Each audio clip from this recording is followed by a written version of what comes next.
itong ano yung office chair. Yung evolution ng office chair. Kung bibigyan lang ako ng dalawa. So si Charles Darwin pala, yung father of evolution, yung unang nakadiscover nito. Yung ang ginawa niya is meron siyang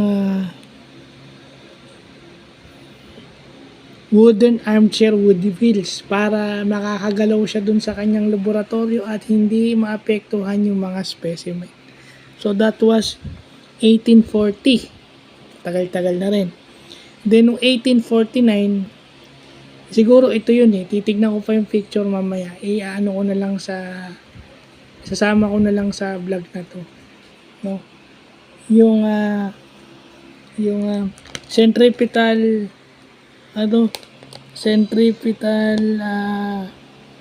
centripetal spring armchair. Yung nakikita natin na may spring at saka mayroong malambot, may magandang upholstery. Pa yung parang kutsyon na pwedeng umano-ano yung mga empleyado without standing, na pwedeng lang igalaw yung kanilang upuan para hindi na sila tatayo.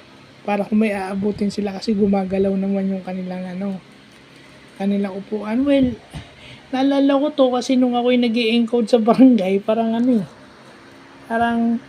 yung hinata ko natumba. Kasi wala akong balanse, pero kung may balanse ka, hindi ka matutumba.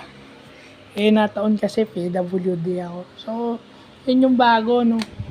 Yung furniture sa office, kung paano nag-evolve. Part 1, meron pa tong part 2. So, yun lang po.